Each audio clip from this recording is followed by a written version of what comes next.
Yo, this is Rampant Killer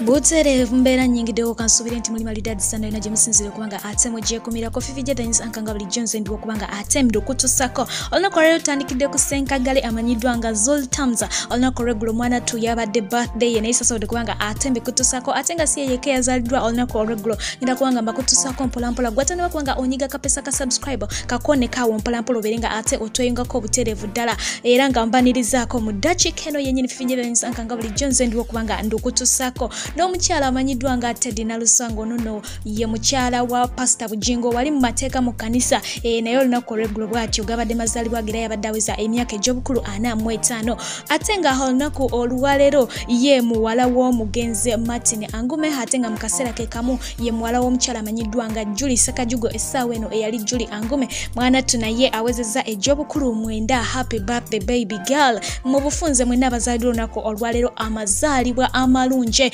tewerabira kubanga ate okerako ku channel yafe manyidwa nga You Facts oyongera kubanga ate onyumirwa emperezo okuva mu nsonda zonna ez'eggwanga lyattu Uganda mwana wala manyidwa nga Baby Gloria ku myaka gye egy'obutobe egy'obukulu 19 gyokka bw'ati aseredde n'agwa mu bintu oluvannyuma lw'okubanga wenjogera kati ye ambassador wa Victoria University. Congratulations baby girl.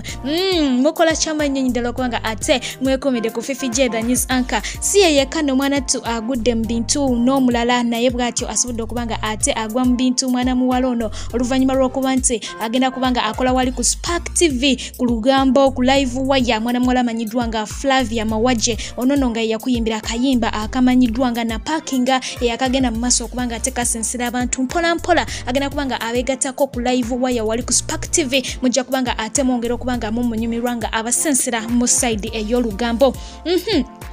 Ye mwana mulenzi amanyidwa nga Ninsen Ringo nono muwandiisi ate nga muyembe bw'ati yavuddeyo n'abiranga agenda ku Facebook page ye n'ategeeza eggwanga lyattu Uganda nti ngenda kwetta leero ekiro oba ngenda kwetta ekiro kya leero ng'ategeeza bannayuganda nti ye agenda kwetugumbula. Bannayuganda bamulaze nti bakoowu bazibu era nga abasinga obungi bakedde kumuceekingako ku makya nga bamubuuliza ku Facebook nti mukulu wesse oba tonnaba kubanga wandibadde okyanguya tuli bakoowu emirundi bufukunya olaba twafiirwa abayimbi nga radio kakati gwe otugamba ki oba wetta wette tuli bakoowu nyonyine ddala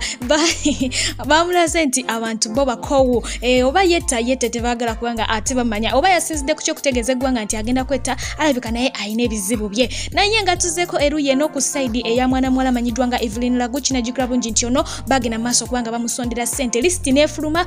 ate omukulu amanyidwa nga King Michael n'avaayo nga ategeeza omukulu Bebekulu nti yakola bubi nnyo okubanga ate munange teyagenda kubanga yeenyigira mu kintu ky'okusonda ssente ez'okubanga ate bayamba Evelyn Lagu nga ate ye alaga nti afaayo nnyo ku bulamu bw'abantu kakati Bebekulu avuddeyo n'ategeeza eggwanga nti ekyobutagenda physically wali tekitegeeza nti saasonze nze omu kwabo abawaddeyo ssente ezisobola okubanga ate bayamba Evelyn Lagu ate n'olunaku lwennyini lwe bateekayo ebintu ebyo by'okubanga basonda ssente za Evelyn Lagu nga bayita mu kwoza emmotoka n'alina muwala wange amanyiddwa nga Bita nga mulwadde ng'embeera si nnungi era yali aneetaaga ekirwadde kyali kye yali awere nemba nakyo sisobola kubanga nkibagamba ku mpewo naye mwe kye muba mumanya nti obudde nabuwa muwala wange era yali aneetaagira ddala okusinga Evelyn Lagu naye ekirungi kya byonna nasobola okubanga ate munange nkwata mu nsawo nemba nga muyambako eruyi eyo okuddako esaidi eno ye mwana muwala amanyiddwa nga Nina Rose avuddeyo nga alaga embeera egenda mu maaso wakati we ne Shiba si nnungi n'akamu n'akatono ddala kwegamba si mukakkamu n'embeera eriwo era ng'agamba nti we yali tanaba kubanga ayingira music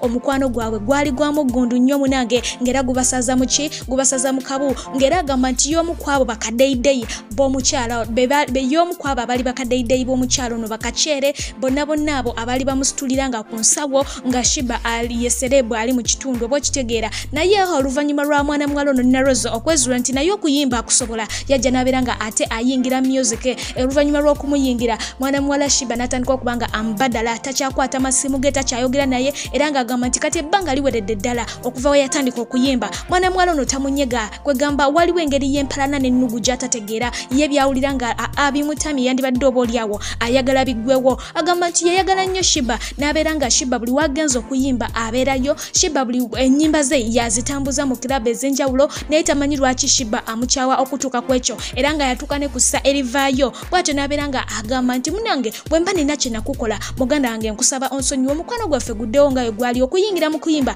nange nali ngezaako kubanga nezuula ng'omuntu bwe kiba nga kyekikuluma nga natandika music nga wali oyagala nsigale nga ndika deyideyiwo kaceerewo munange ensonyiwa tusigale nga munange tuli ba mikwano ekintu Shiba kyatanyigako wadde agamba nti takwata masimu ge kwegamba alinga atawulira mulanga gwe nakulaaja nakwe naye nga bw'oyogera ku nkolagana y'abano kituufu nkolagana yali ya muggundu ddala kubanga waliwo ne kussa we baatuukira okubanga bagamba nti ababiri bano bandibanga balazibyana era nga beeswampata mu ngeri yaabwe ey'ekikyala ekintu ekyo ndooza mukijjukira bulungi kyagoyinga so viral naye Nina Rose embeera awulira nga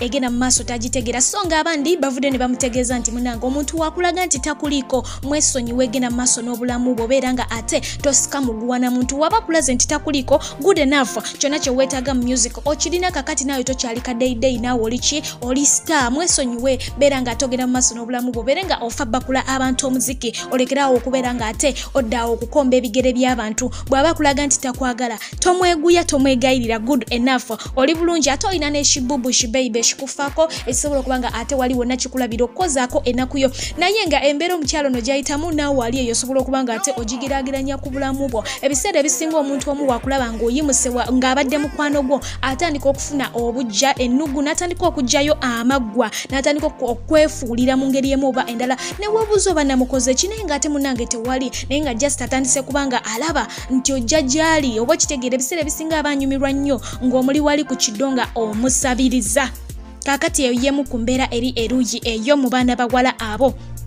okuddako ku mawulire agagenze maaso kubanga ate gatunda okuviira ddala wiiki ewedde ag'omukulu Rasa ono nno yavuddeyo n'abeera nga ategeeza buli kinoomu yagenze maaso okubanga akola post ne video ezimuvuma jjukira oluvannyuma lwe byonna byonna ebyaliwo ne biyazze ayogera mu bannamawulire nga ayogera ku mwana muwala Diana Nabatanza bangi bavuddeyo ba presenters ab'enjawulo n'abantu ab'amaanyi ab'enjawulo okubanga ate boogera ku nsonga eno nga bagamba nti yaswazizza nnyo Diana Nabatanzi bangi ne bamuvuma kaakati ono yabasuubiza n'abategeeza nti agenda kubanga abatwala mu kkooti ajja kuba wawabira olw'ensonga nti bamuvumira bwerere ye byayogera bye bituufu era nga n'obutambi yabategeezeza nti buli eyakikoze abulina oba otegeera ensonga eyo kugambye bangi abavuddeyo kubanga boogera ku nsonga eno era nga mwe muli ne mwana muwala amanyiddwa nga full figure naye yavuddeyo n'abeera nga ate ekintu kino akyenyigiramu n'abeera nga akalakata abakyala bano okuli Spice Diana n'abalala bagwa mu ttuluba lino ng'abategeeza nti ensonga z'okuba nga tebaagala kuzaala nga bakyali baana bato si kirungi n'akamu n'akatono ddala ddala kwegamba yagenze maaso okubanga alinga akola obwassenga ku saidi yaabwe oba oliawo ng'alina ebigambo byagezako okubanga ate ababuulirira ngera kubanga ate mbikuteerako obeere nga obyewulirako katono katono aye tubeere nga tweyongerayo mu maaso n'amawulire gaffe ag'olunaku olwaleero. Ozala dizalira rojo zala bato zala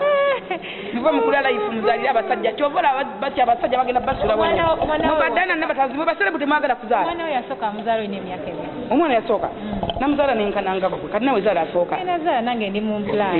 ndozera emyaka naye abawala abalungi muganya okuzala abasajja kyovola bagenda tandika bamanyira kati obuzibu buli bubuno olaba omusajja nga abasajja butula ku TV alangira omukazi oyo nindako nepeza emyaka nanga sinazala noweza emyaka nanga tonazala omusajja omugagga omwagaza ati lwaki abayibye muvuddali mu bumonde bwamwe mwaganyira mu basajja bagagga nga tembikoze ate mwagalira tukole kati lwaki mbeera nzalira omugagga nga ngasobodde okujja naye olaba ali mu ttaka nga bulijjo okola omusala mukozi sobola ozadde omwana wo omusajja nawolisagala weekwate ate omwana simutembeeya naye gwe oba otumanyira ojja muzaala emu olwo luggwe obuzibu nina obula full figure bwe nava ku ssomero ndoza gira emyaka ndoza ng'esatu nga nvudde ku ssomero naye akasuke mmala okusoma nzire mu industry Nabatanzi kakyaba kyamugana okuzaalira Lwasa yamugamba nga nzaalira mbu toyina nkwaso bw'oba olaba Lwasa talina nkwaso ku baana baalina yawuza nga toyina nkwaso bo baagala byabugagga tebaagala basajja era buli muwala ndaba yagala oyo omuntu gw'oyagala ku mutima mwagale nga bwali biri bingambye Spice ayagala era ojjawo ekisaati we gwavudde naye we batobye ayagala oyo kuba ojja kugwira ku musajja omugagga tomanyi byabugagga gye yabijja tomanyi kye yasinga oba kanywa musayi bajja banywamu emusayi babanyemu amaaso mutunenga mawompo kwa mwe olwensonga mwagadde nnyo ebyobugagga bw'abasajja nga temubikolerera emyaka 5 omusajja oli naye akukalakata oganya omwanjule wamwe oganya okufuna olubuto gw'osuubira ki ate abantu abamu bakikozesa nga tebalina n'amaalo omusajja ng'oyo ng'omanyi ky'omubba muzaala y'akaana kamuwakire okamutegene nga tomwagala kabeeraawo. Bannayuganda kambanjulire aba Destiny Consults and Cash Solution nga bano bazze okukulakulanya anti bagula n'okutunda amataka batunda bupoloti mu bitundu ebyenjawulo bagula n'okutunda emmotoka bazimba n'okutunda ennyumba eziwedde ate nga gwe alina ettaka lyo nga weetaaza okusimba ekibira kya kalitunse bakikukolerako bagaba bulooni obutonotono osobola obbasanga wali ebulenga ku Mityana Road oba ewakiso ku Hoima Road osobola obbakubira ku nnamba z'essimu 0751 22 2754 oba 0785 53 beba Destiny Consults and Cash Solution okwekulanyako.